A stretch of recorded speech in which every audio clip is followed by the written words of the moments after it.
Welcome to this edition of the SKNIS Week in Review. Coming up, government addresses intended closure of Lutron Mega Limited. Public Works Department put in final touches on East Line Bus Terminal, street lamps in St. Kitts to be more energy efficient, and 23 young people learn about first aid and CPR. Those stories and more are next on the SKNIS Week in Review for the period November 2 to 8, 2018.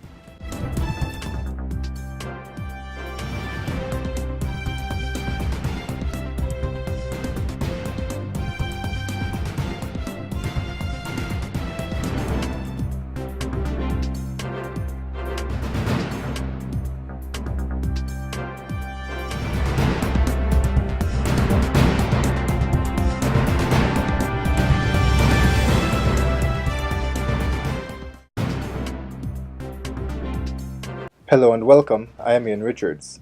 Senior Minister and Minister of Labour, the Honourable Vance Amory, issued a statement to the public on Wednesday, announcing the intended closure of Lutron Mega Limited, which has been set for March 1, 2019.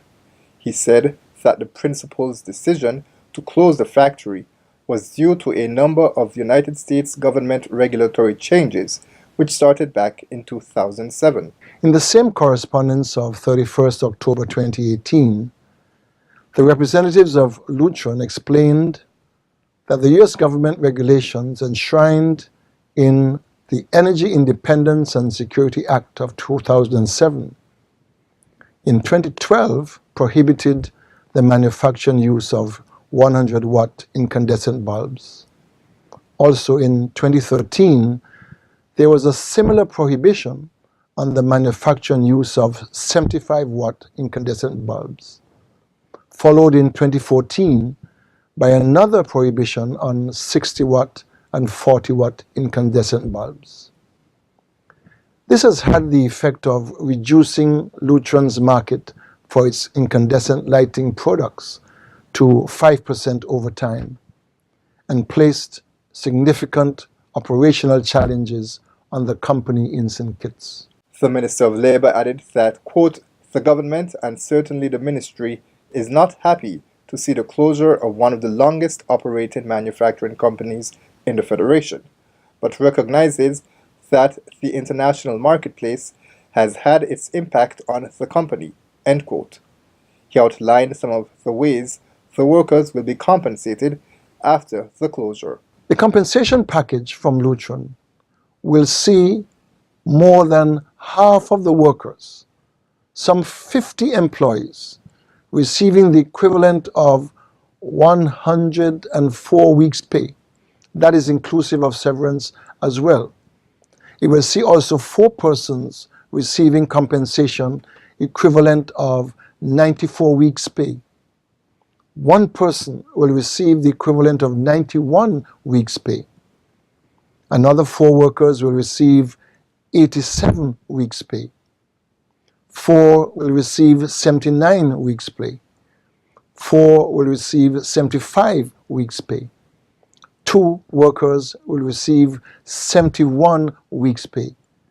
And 3 will receive the equivalent of 56 weeks' pay.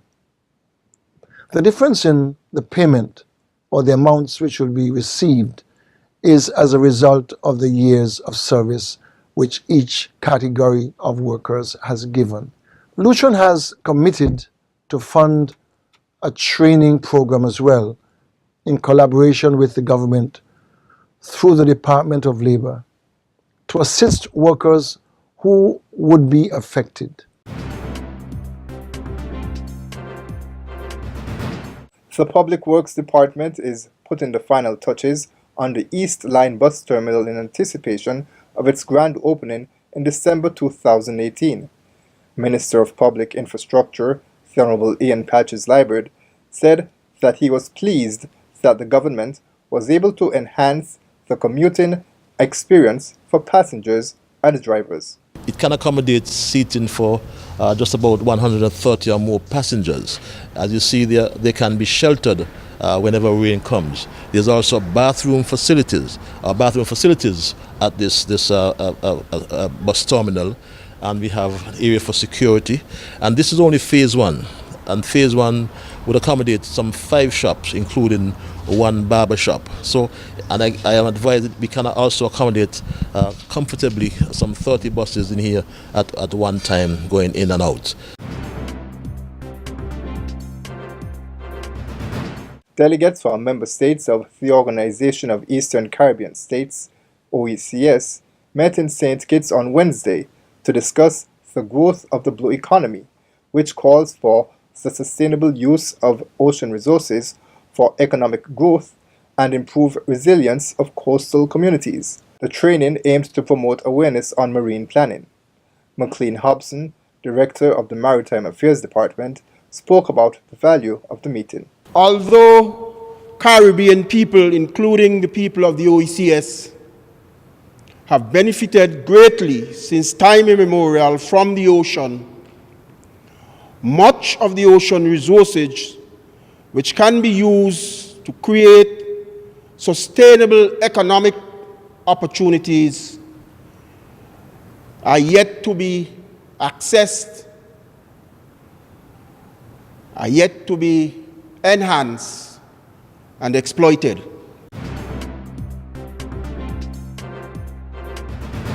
Government is pushing forward with the move to increase the use of clean energy sources.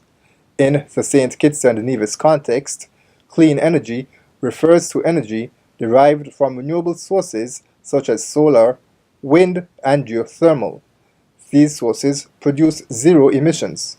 On Wednesday, Bertil Brown, the director of the Energy Unit, said that in addition to clean energy sources, the government was also seeking ways to enhance energy efficiency. Then we have street lighting, which is an energy efficiency project. Sometime next year we will start changing out all of the street lights in St. Kitts and replacing them with LED lights. We have, the ministry has been cooperating working with the Bureau of Standard on a regional energy efficiency building code. If it's adopted and people build their homes to this standard, they would consume less energy in the home, reduce their electricity bill. There's also a project which we are presently in discussion with the UAE to build another solar farm for us. Primary school students in St. Kitts learned more about the value that cooperatives play across various sectors. The increased knowledge came as a result of participation in a primary school quiz organized by the Ministry of Agriculture and Cooperatives in collaboration with the Ministry of Education and the St. Kitts Nevis National Cooperative League. The team from the Sandy Point Primary School earned the top place over their competitors from Thakayon, Joshua Obadiah, Dieppe Bay, Beach Island, and Tucker Clark Primary Schools. Minister responsible for cooperatives, the Honorable Eugene Hamilton, said that the entire competition was an excellent educational experience. Today was not an education for you, it was an education for me, and I'm sure for many of us in this room, because the way you answered those questions, I would have done much worse than you. So I want to congratulate you. I want to also encourage someone in here, some smart mind, to begin to think, can I create an app? Can I create an app with quiz about cooperatives, or with quiz about financial information, quiz about anything, right here in this St. Kitts and Nevis? Can you create an app? I believe we can. Because if you create an app, I would not have to play Let's Play a Millionaire on my computer when I could use an app made in St. Kitts and Nevis and do the same quiz, and the children can learn. Cabinet ministers, as well as a host of other specially invited guests, joined the regular congregation of the Sandy Point-based Evangelistic Faith Church for a special Thanksgiving service in celebration of 50 years of leadership to the community. The special 50th anniversary church service was held at Theali Sandy Point and was attended by Prime Minister Dr. The Honorable Timothy Harris, Senior Minister and Minister of Ecclesiastical Affairs, the Honorable Vance Amory, and Leader of the Opposition, Dr. Denzil Douglas, as well as several church leaders from across St. Kitts. Prime Minister Harris paid tribute to Pastor Priska Heiliger and the leadership of the Evangelistic Faith Church for the 50 years of dedicated spiritual leadership, and added that while the church celebrates its 50th anniversary, it is important for everyone to consider the role of the church in St. Kitts and Nevis.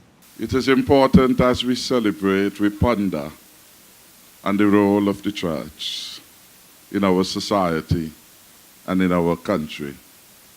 And certainly without churches, and certainly without preachers skillful in delivering the word of God, where would we be? Everywhere people are looking for something to hold on to, looking to find virtues. And the church must help us and help them to find those virtues. And finally, 23 persons from various communities across St. Kitts received free training in first aid and CPR on Saturday, enabling them to render assistance in cases of medical emergencies. The training was held at the Red Cross headquarters and was organized by the Department of Youth Empowerment. It was one activity on the calendar of activities for Youth Month 2018. The workshop was attended by members of youth-related groups and organizations, as well as youth-serving agencies.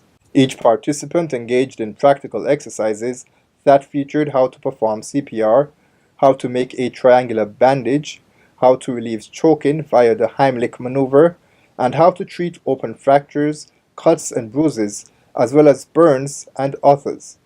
Theoretical sessions covered a wide variety of issues, including symptoms of a heart attack, stroke, seizures, diabetes attack, and more. Participants commended the Department of Youth Empowerment for hosting the session. It was very informative and I learned so much. Even though I'm a nurse for years, the outside world beside the hospital setting is so different, and we learned things today that really helped in getting anything done on the roadside or in a situation at home where you don't have all the necessary stuff to work with. Well, I'm very grateful. I thought it was quite innovative to show the partnership link between the Youth Empowerment Department and the Red Cross, and I welcome and embrace such initiative. And that's all for this edition of the SKNIS Week in Review. I'm Ian Richards.